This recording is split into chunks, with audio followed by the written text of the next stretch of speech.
그래가지고 강창성이가 이 전단을 불러다가 수사도 했고 너 이런 식으로 군인의 본분을 잃어버리지 마라 하면서 압박도 했고 여러 가지 과정을 좀 겪어요. 그걸 전두환이 사실 기억을 하고 있다가 삼천교육대를 만들고 강창성을 삼천교육대 얼마나 묵게 한 줄 아세요? 2년 반을 잡아둬요.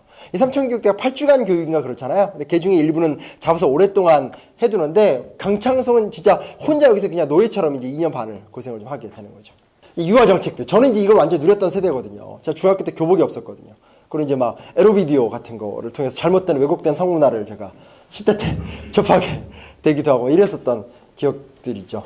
그리고 이제 경제가 사실은 삼조왕이 나오는 배경 중에는 전두환 정권의 경제 어떤 운용 계획 자체가 그 이전에 있었던 박정희 정권의 경제 운용 계획과 방식이 달라요. 최근에 많이 연구가 나오고 있는 것들인데 어찌됐건 박정희 정권이 지향했었던 경제 정책을 사실은 아주 크게 수정을 하고 우리나라가 진정한 무역 흑자 국가가 됐다라는 것도 좀 기억을 해둘 필요가 있어요. 84년 이후부터 우리나라가 학원 자율화 조치 같은 것들이 일어나게 되면서 여러 가지 모습들이 변화의 조짐들이 싹트게 됐고 이제 박종철 고문치사 사건 같은 사건들을 통해서 이때 이제 요 앞에 있었던 건 부천 성고문 사건이죠. 그러니까 부천 경찰서로 위장 취업을 했다고 추정됐던 여대생을 끌고 와서 문기동이라는 경사가 만졌죠. 근데 그 다음날 그걸 이제 폭로를 하니까 이제 경찰 측에서는 이제 여자를 아주 이제 타락한 여자처럼 몰죠. 막 이러면서 이렇게 충돌이 일어나고 막 그러면서 그 얘기가 굉장히 큰 이슈가 됐고 그다음에 박종철 고문치사 사건 이건 유명하죠. 뭐 이 얘기 아니에요. 탁 친히 억하고 죽었다. 제가 맨날 이렇게 제자들 가르칠 때 얘기해요. 너 일로 와봐. 앉아봐.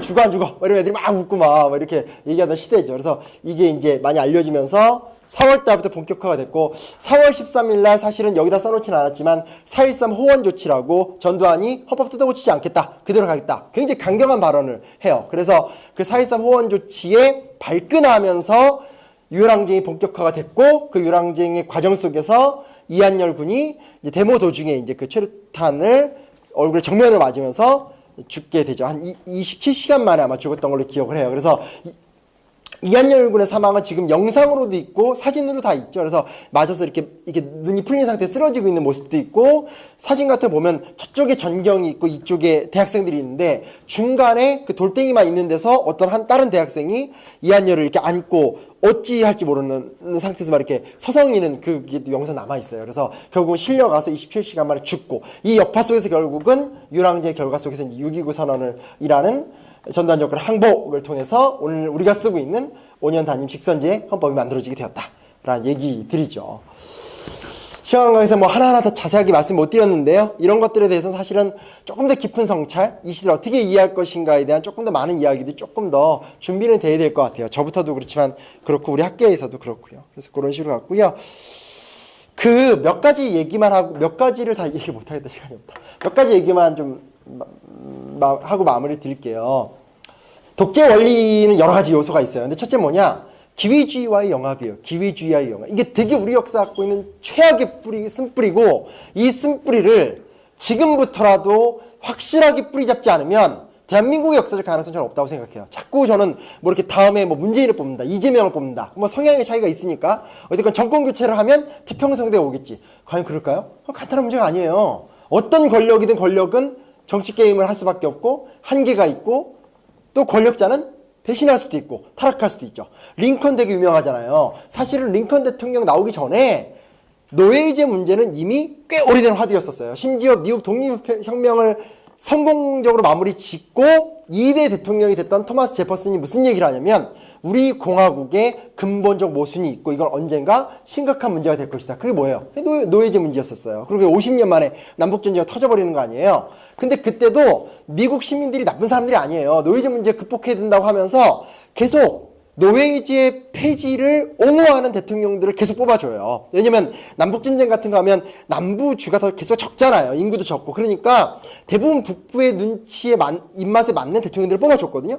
근데 대통령이 되고 나면 남부주와의 이해관계 때문에 함부로 노예제 문제를 건드리지 못했어요.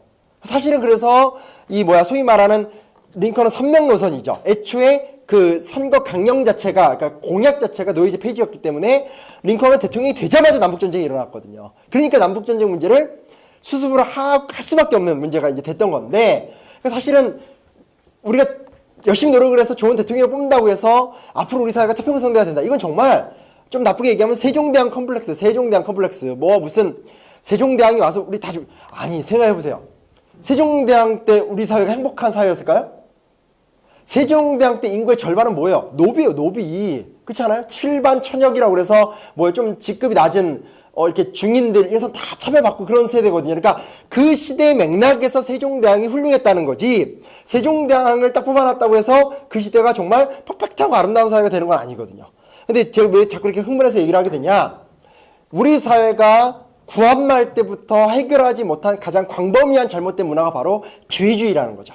이 기회주의는 친일파라는 모습으로 나타나게 됐었고, 이승만 당시 자유당이라는 모습으로 나타나게 됐었고요. 그리고 독재 정권 당시에 독재 정권의 부역자로서의 모습도 나타나기도 했었죠. 그러니까 인터넷에 떠도는 거 보면 박종철이가 끝까지 입을 안 열면서 지켜주고자 싶었던 학교 선배가 새누리당 국회의원하고, 아까 YH 사건 당시에 거기서 얼굴이 함몰될 정도로 두드려 맞은 당시 신민당 야당의 그 무슨 공보실장 하나가 있어요. 그게 나중에 전두환 정권에서 아주 실세가 되거든요. 그런 식으로 발걸음을 살짝만 옮기면 사람이 싹 변하게 되는, 이 역사가 우리 역사에서 너무나 오랫동안, 그래서 이거든요. 장준하가 60년대 때 사상계라는 잡지를 발간하면서 이 어떤 민주화를 지키기 위해서 치열한 싸움을 벌였을 때 사상계에 글을 쓰던 그 당대의 진보 지식인 혹은 그 당대의 똑똑한 지식인의 거의 모든 사람들이 다 박정희 정권에 다 영입이 돼요. 그래서 그걸 어떤 학자가 얘기할 때 보면, 장준하는 사상계라는 잡지를 폐간당하는 거로만 진 것이 아니라 인간관계에서도 박정희한테 패배했다, 이런 말을 막 해요. 그러니까 어떤 얘기인지 대강 이해가 되시죠? 그렇죠? 이 사회에서 뭔가 나의 정체성을 포기하고 나의 선명한 태도를 포기하고 살짝만 눈만 찔끔 감고 가면 성공할 수 있다. 이 정신, 그 기회주의 역사를 청산하지 않으면 진정한 민주주의 국가는 되지 않겠죠. 갑자기 왜 흥분하지? 근데 중요한 거는 반대로 돌아와서 강의 모드로 돌아온다면, 기회주의와의 영합이라는 것이 사실은 독재국가를 운영하는 데 있어서 너무나 좋은 도구로서의 장치로서 활용을 했다는 거죠. 야, 전두환 옆에 붙어, 박정희 옆에 붙어. 그러니까 장충체육관에서 전두환이 딱 이거 할 적에 그 장충체육관에 사람들이 가득 차가지고 확 박수 치면서 찍어주는 거 아니에요. 대통령이 되는 거고. 쿠데타죠. 쿠데타라는 방식, 그러니까 군을 동원해서 헌정 질서를 중단시키는 방식이 쿠데타입니다. 지금은 그런 식의 어떤 군대 쿠데타라는 것은 좀 힘든 상황이 된 것 같아요. 서양 역사처럼 시민들이 시민의 필요에 따라서 뜯어고치는 역사가 아니라, 우리는 여태까지는 권력자가 이해관계를 통해서 헌법을 고쳐왔다라는 것들, 이 위기는 현재도 존재한다는 사실들에 대해서 꼭 좀 기여를 해주면 좋을 것 같고요. 국가폭력의 문제죠. 국가폭력. 저는 폭력이라는 데에 대해서 우리 사회가 아주 심각한 새로운 감수성을 가질 필요가 있다고 생각해요. 이런 거 있잖아요. 누가 누구를 막 강간했어요. 죽일 놈이죠. 그리고 특히 이렇게 연쇄살인범 혹은 어린아이를 하는, 진짜 저작거리에 내서 진짜 이렇게 능지처참하고 싶은 마음이 저도 들어요. 말도 안 되는 폭력이죠. 근데 중요한 건 뭐냐면, 인류 역사에서 일어나는 그런 맨투맨 폭력 못지않게, 혹은 그 맨투맨 폭력보다 더 큰 것은 사실 구조적 폭력이거든요.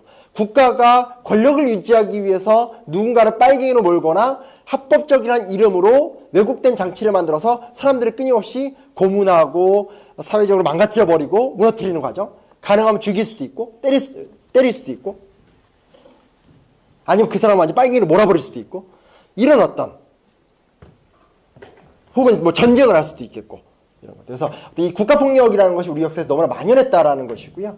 언론 탄압의 과정이 너무 심했죠. 너무 심해서 이제 지금 현재 우리 사회를 보면 언론이 그냥 권력의 개처럼 역할을 자율적으로 하고 있는, 그러니까 이게 어느 정도가 망가지고 나면 망가진 것이 옳다라고 생각을 해버리는 단계가 되는 것 같아요. 그리고 마지막에 뭐냐? 이거 간과하시면 안 돼요. 미국이라는 제한 범위. 이건 절대 놓치면 안 돼요. 자존심으로 따지면 미국이, 우리가 무슨 뭐야 이렇게 얘기할 수 있겠지만, 어쨌든 뭐냐면 전시작전권이 미국이 갖고 있고 우리나라는 외국군이 주둔하고 있는 나라거든요. 옛날에 그거, 요 얘기만 하고 마칠게요. 옛날에 그 얘기 아시죠? 그거 제가 갑자기 생각난다. 광해군의 중립외교 그런 거 들어보신 적 있죠? 그때 광해군이 아무리 봐도 누르하치가 이끄는 금나라가 명나라랑 싸우면 무조건 누르하치가 이겨요. 근데 죽어도 군을 보내기 싫은 거예요. 근데 그 당시에 백성부터 시작해가지고 신하들까지 아주 광해군 한 명을 빼놓고 다 임진왜란 때 명이 우리를 도와줬으니까 원군을 보내야 됩니다. 다 이거였어요. 그래서 안 보내려고 해요. 근데 이쪽에서 원병 요청이 오니까 요청선 왔는데 황제의 도장이 없으니까 나 못 보내겠다. 버텨요. 그랬더니 몇 달 있더니 황제의 도장이 찍힌 요청서가 온 거예요. 그래서 어쩔 수 없이 2만 명의 부대를 보냈거든요. 근데 원래는 안 싸우려고 했죠. 어떻게 해서라도 가긴 갔으나 피하려고 했었어요. 근데 그 당시에 소위 말하는 명나라를 중심으로 한 이 소위 말하는 반후금 연합부대가 있을 거 아니에요. 그렇죠? 그 연합부대의 전시작전권을 누가 갖고 있었겠어요? 명나라가 갖고 있었어요. 명나라가 갖고 있으니까 강홍립이란 현장 장수가 전장을 피하려고 하더라도 피할 수가 없는 거죠. 그러니까 결국은 그 전쟁에서 2만 명의 조선인 부대가 무너지게 되고, 우리는 보통 학교에서 배울 땐 그럼에도 불구하고 우리가 중립외교를 잘했다고 하지만 실제 역사학자들은 바로 그 2만의 원병을 파견한 순간 광해군의 중립외교는 실패했다라고 얘기를 해요. 왜냐하면 그 전쟁에서 깨지면서 2만 명의 부대가 날아가면서 2만 명의 딸린 식솔들의 가정경제가 파괴가 되면서 소위 말하는 조선의 민심은 광해군에게 등을 확 돌려버리게 되거든요. 근데 광해군의 입장에 생각한다면 광해군은 정말 할 만큼 했거든요. 그 문제로 본다면. 그러니까 전시작전권이 없는 나라, 혹은 자주성을 완벽하게 지켜내지 못하는 나라가 갖고 있는 비극과 절망은 사실은 그 전에 이미 있었던 거죠. 조선시대 때. 우리가 6.25 전쟁 때도 비슷한 모습이죠. 근데 뭐 미국이라는 제한 범위는 마냥 나쁜 건 아니에요. 마냥 나쁜 건 아니고, 왜 마냥 나쁜 게 아니냐면 아무리 헌법을 뜯어고치더라도 박정희랑 전두환이 자유민주주의 시스템을 완전히 없애지 않고 그 체제의 틀거리를 문의로라도 이렇게 좀 유지하려고 했던 건 뭐냐면, 이 남한이라는 나라 자체가 미국의 동맹국가로 존재하기 때문에 존속 가능한 국가의 모습을 띠기 때문에 그런 것들이 있었던 거고, 또 남한 내에서 민주주의 불결이 굉장히 강하게 일어나서 권력이 이동되는 순간, 그런 순간 때는 그 전에 독재 정권이 막 창궐할 때도 미국은 가만히 있지만 또 이렇게 권력이 자연스럽게 이렇게 민주주의를 이행할 때도 미국은 그냥 받아들여줘요. 그래서 어떤 그 미국이라는 제한 범위 속에서 우리가 가고 있기 때문에, 만약에 현재 우리나라의 지금 시국과 국면에서 진짜로가 아니라 간절한 건데 어찌됐건 퇴진이 일어난다 라고 할 때는 미국 정부의 지지, 좀 더 정확하게 얘기하면 트럼프의 지지, 이게 이제 확실해질 때 좀 우리 국민들도 저항하는데 아주 수월한 좀 측면들이 있을 거라는 거예요. 이제는 좀 기회주의 역사가 청산이 돼서 아버지의 세대가 화석화가 되고 새로운 이야기들로 새로운 사회를 건설하는, 국호는 대한민국이겠지만 좀 전혀 다른 이야기와 전혀 다른 담론이 이 사회의 핵심적인 화두가 되는 그런 사회가 됐으면 좋겠습니다. 그런 의미에서 5주간의 짧은 강연을 준비했고요. 준비했습니다. 일단 이상으로 제가 강연은 마치도록 하겠습니다. 감사합니다.